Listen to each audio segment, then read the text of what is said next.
Good evening বন্ধুরা, এখন বাজে 4:55।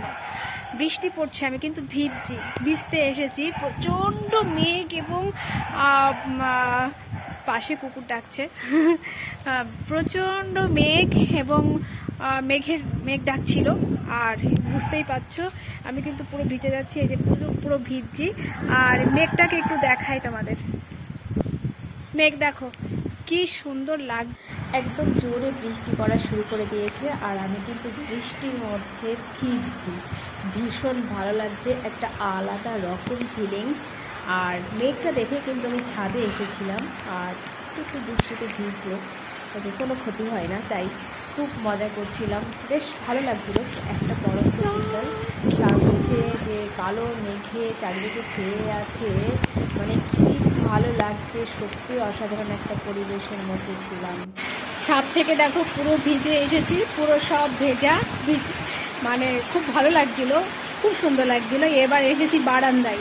এবার বারান্দা থেকে বাইরের ভিউজটা একটু দেখাই।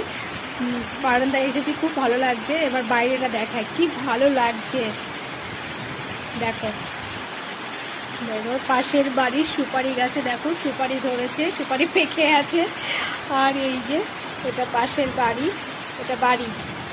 আর দেখো কি বৃষ্টি হচ্ছে, কি ভালো লাগছে। আর সব এইটা দেখাই, বাবা কত ডাব ধরে আছে দেখো তোমরা, কি সুন্দর। আমার এই একদম বারান্দায় চলে এসেছে দেখো। ওহো কি ভালো লাগছে যে ধরেছি। এটা নারকলের ডাল, নারকলের ডাল। এটা একদম নারকলের ডালে একদম পুরো বারান্দাটা নষ্ট হয়ে যাচ্ছে। খুব সুন্দর লাগছে। আমার পিছনের ফ্ল্যাটের বারান্দায় গিয়ে একটা ভিডিও করলাম, সেই ভিডিও। আর এটা হচ্ছে সামনের বারান্দা থেকে এই ভিডিওটি।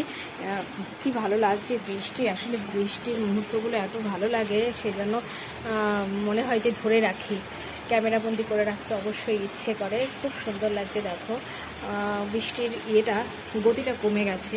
যখন ছাদে ছিলাম কিংবা আমার পিছনে বারান্দায় ছিলাম, তখন কিন্তু প্রচুর পরিমাণে বৃষ্টি হচ্ছিল। দেখুন এই যে ড্রেনে জল জমে গেছে, দেখেই বোঝা যাচ্ছে। কিন্তু খুব সুন্দর লাগছে। আর একদিকে মন খারাপ লাগছে যে দুদিন বাদেই তো পুজো। এই পুজোর মধ্যে যদি এরকম বৃষ্টি হতেই থাকে, তাহলে সত্যি পুজোটা সবার মাটি হয়ে যাবে।